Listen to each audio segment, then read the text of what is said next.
4 महीने हो गए रूस ने यूक्रेन को घुटनों पर लाने के लिए अब अपनी पूरी ताकत पूर्वी इलाके डॉनबास में झोंक दी। रूसी सेना और चेचन लड़ाके वहां के विद्रोहियों के साथ मिलकर लुहांस्क और डोनेस्क में कहर बरपा रहे हैं। रूस की नजर सबसे पहले लुहांस्क के सेवेरोडोनेस्क शहर पर है, क्योंकि सेवेरोडोनेस्क कब्जे में आते ही डॉनबास पर कंट्रोल का रास्ता साफ हो जाएगा। इसके लिए रूस के सैनिक और चेचन लड़ाके मिलकर करीब 2 हफ्तों से शहर पर कब्जे की कोशिश कर रहे हैं। लेकिन सेवेरोडोनेस्क में भी उनका हाल ठीक मारियोपोल की तरह ही होता दिखाई दे रहा है। वही मारियोपोल जिस पर कब्जा जमाने में रूसी सेना और चेचन लड़ाकों को 3 महीने से ज्यादा वक्त लगा था। जंग की शुरुआत से ही भीषण हमले बोलने के बावजूद मारियोपोल पर पूरा कंट्रोल करने में रूस के सैनिकों और रमजान कादिरोव के लड़ाकों के पसीने छूट गए थे। और अब उनका वैसा ही हाल सेवेरोडोनेस्क में भी दिखाई पड़ रहा है। यूक्रेन के पूर्वी हिस्से के लुहांस्क प्रांत के इस सबसे अहम शहर पर कंट्रोल करने की लड़ाई भी लंबी खिंचती जा रही है।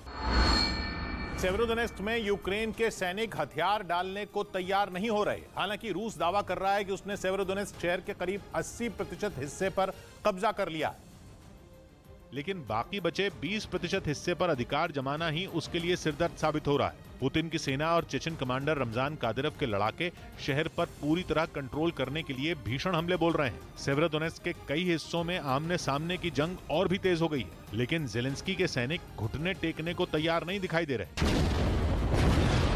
यूक्रेन की तरफ से जारी किए गए एक वीडियो में उसके सैनिक रूसी सेना पर भारी गोलीबारी करते नजर आए। एक कमरे में छिपकर यूक्रेन का एक सैनिक जोरदार फायरिंग करता दिखाई दिया। इसके कुछ देर बाद ही एक दूसरे सैनिक ने भी सामने की तरफ निशाना लगाकर अपनी राइफल से ताबड़तोड़ गोलियां बरसा दी। इस बीच सामने की तरफ से रूस के सैनिक और चेचन लड़ाकों ने भी बमों और गोलियों से हमला बोल दिया, जिसके बाद यूक्रेन के सैनिक उस जगह से तेजी से निकले जहां वो छिपे हुए थे। दीवार की आड़ लेकर उन्होंने एक दूसरी जगह पर मोर्चा संभाल लिया और वहां छिपकर भी यूक्रेन के सैनिकों ने रूसी सेना और चेचन लड़ाकों पर हमला जारी रखा। जेलेंस्की की सेना किसी भी कीमत पर सेवेरोडोनेस्क को रूस के पंजे में जाने नहीं देना चाहती, क्योंकि एक बार इस शहर पर रूस का कब्जा हो गया तो फिर पूरे लुहांस्क को उसके हाथों से जाने से कोई नहीं रोक पाएगा। और लुहांस्क के बाद रूस की सेना और चेचन लड़ाकों का अगला निशाना डोनेस्क ही होगा, जहां पहले से ही यूक्रेन के विद्रोही मुसीबत बने हुए हैं। ऐसे में यूक्रेन के विद्रोहियों को जैसे ही रूसी सेना और चेचन लड़ाकों का साथ मिलेगा, उनकी ताकत कई गुना बढ़ जाएगी। और ऐसे ट्रिपल अटैक से पार पाना यूक्रेन के सैनिकों के लिए आसान नहीं होगा, क्योंकि मारियोपोल को भी पंजे में लेने के लिए तीनों ने मिलकर यूक्रेन की सेना को घुटने टेकने के लिए मजबूर कर दिया था। हालांकि डोनेस्क के गवर्नर का दावा है कि यूक्रेन के सैनिक अपनी आखिरी सांस तक जंग में खड़े रहेंगे। उन्होंने ये दावा भी किया कि यूक्रेन के सैनिकों के भीषण हमले के बाद डोनेस्क के कई हिस्सों में रूस के सैनिकों, विद्रोहियों और चेचन लड़ाकों को पीछे हटना पड़ा। साथ ही उन्होंने रूसी सेना पर एक बार फिर रिहायशी इलाकों और आम लोगों को निशाना बनाने का आरोप लगा दिया। डोनेस्क के गवर्नर के मुताबिक रूस मिसाइलों से उन जगहों पर हमले कर रहा है जहां लोग जान बचाने के लिए छिपे हुए हैं।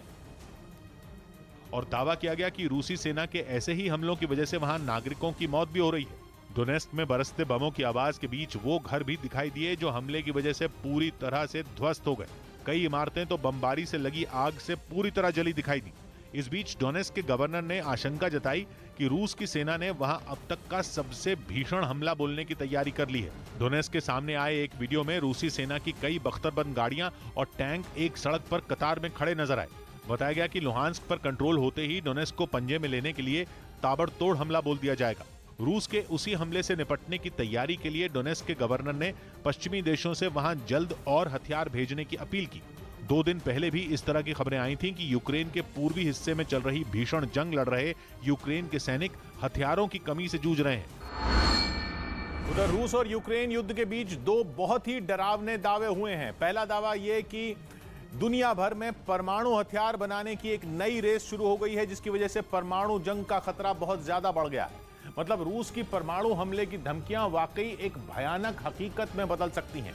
और इससे भी डरावना दूसरा दावा यह कि परमाणु हथियारों की इस रेस में चीन सबसे आगे। यह पर्दाफाश दुनिया में हथियारों और उनके कंट्रोल पर रिसर्च करने वाली संस्था सिप्री यानी Stockholm International Peace Research Institute ने किया है, जिसकी नई रिपोर्ट में दावा किया गया है कि चीन इतना बेलगाम हो गया है कि धड़ल्ले से बेहद घातक परमाणु हथियार बनाने में लगा है। चीन के परमाणु हथियारों के जखीरे पर बारीकी से नजर बनाए हुए सिप्री के पास उसकी चालबाजी के बाकायदा सबूत है। सिप्री को ऐसी सैटेलाइट तस्वीरें मिली हैं जिनसे पता लगा है कि बीते 2 साल में चीन ने अपने रेगिस्तान में करीब 300 नए साइलो बनाए हैं। मिसाइलों को स्टोर करने के लिए बनाए गए अंडरग्राउंड कंटेनर को साइलो कहते हैं और चीन अपनी इंटरकॉन्टिनेंटल बैलिस्टिक मिसाइलों को रखने के लिए ये साइलो बना रहा है। इसका मतलब साफ है कि चीन के निशाने पर ताइवान और अमेरिका हैं, क्योंकि चीन की नजरें ताइवान पर गड़ी हैं और इसलिए अमेरिका से उसकी दुश्मनी ऐसा मोड़ ले चुकी है कि जब अब जरा सी भी चिंगारी एक बहुत बड़ी जंग भड़का सकती है। वैसे भी शी जिनपिंग का मकसद चीन की सेना को वर्ल्ड क्लास बनाने का है और वर्ल्ड क्लास आर्मी बनने के लिए अमेरिका को मुंह तोड़ जवाब देने लायक तगड़े परमाणु हथियार तो चाहिए ही।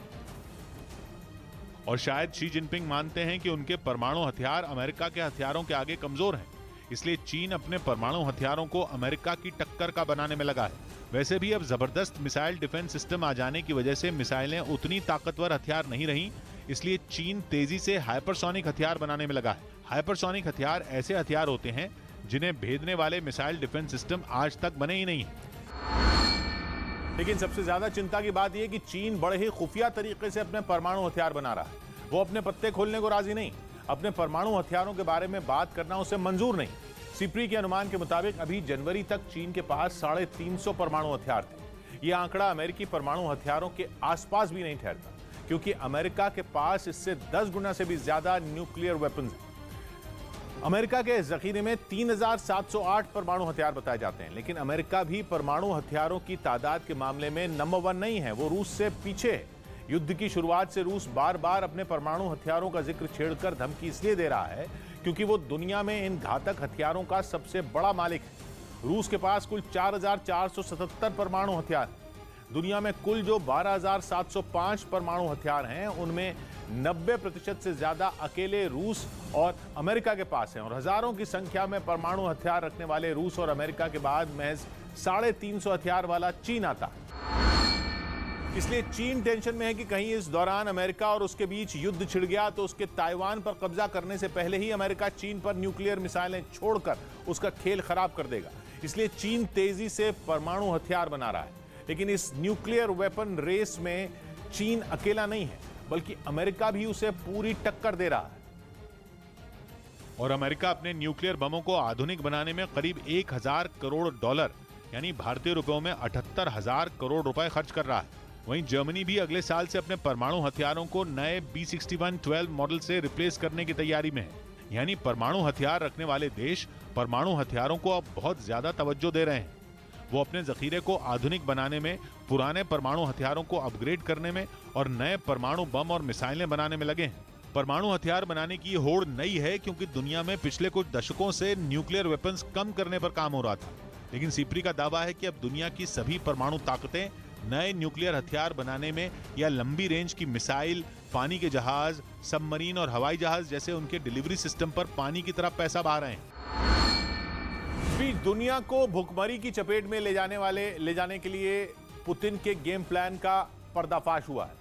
पश्चिमी मीडिया ने दावा किया कि पुतिन के इस प्लान को अंजाम तक पहुंचाने के लिए रूसी सेना यूक्रेन में गेहूं के खेतों को आग लगाने वाले बमों से निशाना बना रही है, जिसका मतलब यह कि रूस जानबूझकर दुनिया के सामने अनाज का संकट पैदा करना चाहता है ताकि जंग में वो बेहतर तरीके से मोलभाव कर पाए। पश्चिमी मीडिया के मुताबिक यूक्रेन और उसके सहयोगियों को झुकाने के लिए रूस उन्हें अनाज के लिए तड़पाना चाहता है। और इसकी गवाही यूक्रेन से सामने आई उन तस्वीरों ने दी जिनमें रूसी सेना खेतों को निशाना बनाकर ताबड़तोड़ बम बरसाती नजर आई, जिसके बाद यूक्रेन के सैनिक गेहूं के खेतों में लगी आग को बुझाते दिखाई दिए।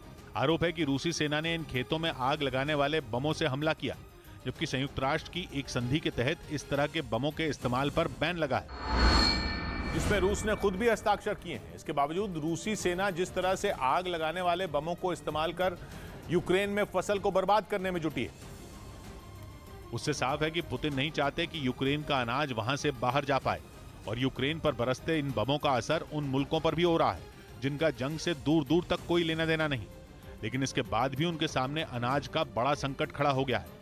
या यूं कहें कि जंग की वजह से करोड़ों लोगों के सामने भूखों मरने की नौबत आ गई है। ऐसा इसलिए क्योंकि यूक्रेन गेहूं और खाना पकाने के तेल से लेकर कई दूसरे अनाज का भी बड़े पैमाने पर निर्यात करता है, लेकिन परेशानी यह है कि एक ओर पुतिन की सेना खेतों में लगी फसल को आग लगा रही है, वहीं दूसरी ओर रूस ने काला सागर के रास्ते होने वाले यूक्रेन के निर्यात को पूरी तरह से ठप कर दिया है। इसी वजह से यूक्रेन का अनाज दुनिया के दूसरे देशों तक नहीं पहुंच पा रहा, क्योंकि काला सागर में रूस के जंगी जहाजों और पनडुब्बियों ने पूरी तरह से किलेबंदी कर रखी है, जिससे वहां से गुजरने वाले तमाम जहाज फंसे हुए हैं। इस बीच कुछ अंतर्राष्ट्रीय एजेंसियों का मानना है कि कई देशों में गेहूं का स्टॉक खत्म होने की कगार पर है। और अगर युद्ध कुछ दिनों तक ऐसे ही चलता रहा और रूस अपनी जिद पर अड़ा रहा तो पूरी दुनिया में अनाज संकट से हाहाकार मच जाएगा। खबर है कि 2 करोड़ टन गेहूं यूक्रेन के बंदरगाहों पर फंसा है, जिसे रूस निकलने नहीं दे रहा। दर्जनों देश ऐसे हैं जहां इसका बड़ी शिद्दत से इंतजार किया जा रहा है। हालांकि दुनिया को अनाज संकट से निकालने के लिए कुछ रोज पहले इटली के प्रधानमंत्री ने रूसी राष्ट्रपति पुतिन के साथ बैठक भी की थी, जिसमें इस मुद्दे पर चर्चा की गई थी। लेकिन इस बैठक के दौरान रूस ने यह साफ कह दिया कि वो काला सागर से निर्यात तभी होने देगा जब पश्चिमी देश उस पर लगे सारे प्रतिबंध हटा देंगे। मतलब ये कि रूस काला सागर में अपनी ताकत के दम पर पश्चिमी देशों को झुकाने में जुटा है, क्योंकि यूक्रेन दुनिया के कई देशों को गेहूं के साथ कई दूसरे तरह का अनाज भी भेजता है। इनमें अफ्रीका और मध्य एशिया के कई देश शामिल हैं। यूएन के खाद्य और कृषि संगठन के मुताबिक यूक्रेन दुनिया का 5वां सबसे बड़ा गेहूं निर्यात करने वाला देश है और दुनिया के बाजार में उसकी हिस्सेदारी करीब 10% है। इसके अलावा यूक्रेन मक्का और सूरजमुखी का तेल भी बड़े पैमाने पर दूसरे देशों को भेजता है, लेकिन उसके तमाम बंदरगाहों पर रूस का कब्जा है और इसी वजह से अनाज की सप्लाई ठप है। और जंग ऐसे ही चलती रही तो दुनिया भर में 81 करोड़ से ज्यादा लोगों के सामने भूखों मरने की नौबत आ सकती है। अगर दुनिया में चल रहे अनाज के संकट को दूर करने और अपने गोदामों में पड़े अनाज को बेचने के लिए यूक्रेन ने एक्सपोर्ट के 2 नए रूट बनाए। अब यूक्रेन अपने पड़ोसियों पोलैंड और रोमानिया के जरिए अनाज एक्सपोर्ट करेगा। हालांकि यूक्रेन का कहना है कि इस नए रूट पर आ रही दिक्कतों ने भी सप्लाई चेन को धीमा कर दिया है। लेकिन फिर भी इससे यूक्रेन के अनाज को दुनिया के दूसरे हिस्सों तक पहुंचाने और उससे खाने के संकट के खत्म होने की उम्मीद तो बंधी है। यूक्रेन जंग की वजह से एक्सपोर्ट पूरी तरह नहीं हो पा रहा, जिससे अनाज की किल्लत हो रही है और उसके दाम आसमान छू रहे हैं। वहीं यूक्रेन अनाज का दुनिया का 4था सबसे बड़ा एक्सपोर्टर है। उसका कहना है कि उसके गोदामों में करीब 3 करोड़ टन अनाज पड़ा हुआ है जो निर्यात ही नहीं हो पा रहा। इसलिए यूक्रेन अब उसे सड़क, नदी और रेल के रास्ते एक्सपोर्ट करने की कोशिश में है। पहले यूक्रेन अपने दक्षिण में मौजूद काला सागर से अनाज एक्सपोर्ट करता था, लेकिन अब रूस के जंगी जहाजों ने काला सागर में उसे बुरी तरह घेरा हुआ है। रूस यूक्रेन के बंदरगाहों पर ब्लॉकेड लगाकर उसका अनाज एक्सपोर्ट ही नहीं होने दे रहा। हालांकि रूस अनाज संकट का ठीकरा पश्चिमी देशों के प्रतिबंधों और यूक्रेन पर फोड़ रहा है, लेकिन दिक्कत पूरी दुनिया को हो रही है, जिसे सुलझाने के लिए यूक्रेन ने कमर कस ली। मगर परेशानी यह है कि यूक्रेन का रेल सिस्टम पोलैंड जैसे यूरोप के देशों के रेल सिस्टम से बिल्कुल अलग है। दोनों की ट्रेनें एकदम अलग गेज पर ऑपरेट करती हैं। इसलिए यूक्रेन को अपना अनाज पहले बॉर्डर पर लाना पड़ता है और फिर वहां से अलग अलग ट्रेनों में ट्रांसफर करना पड़ता है। बॉर्डर पर स्टोरेज का ज्यादा इंतजाम भी नहीं है, इसलिए यूक्रेन एस्टोनिया, लातविया और लिथुआनिया जैसे बाल्टिक देशों से भी तीसरा रूट बनाने के लिए बात कर रहा है। यूक्रेन के पूर्वी हिस्से के बाद अब रूसी सेना ने पश्चिमी इलाकों को भी निशाना बनाना शुरू कर दिया। इसकी शुरुआत तब हुई जब रूस ने पश्चिमी यूक्रेन में मौजूद चोर्टकीव शहर पर मिसाइलों से हमला कर यूक्रेन के एक हथियार डिपो को तबाह कर दिया। और रूस की तरफ से यह दावा किया गया कि उस गोदाम में पश्चिमी देशों से आए घातक और खतरनाक हथियारों को रखा गया था, जिनका इस्तेमाल यूक्रेन की सेना रूस के सैनिकों के खिलाफ करने वाली थी। लेकिन जैसे ही रूस को इसकी भनक लगी, पुतिन की सेना ने चोटकीव शहर में मौजूद हथियारों के गोदाम को मिसाइल हमले में तबाह कर दिया।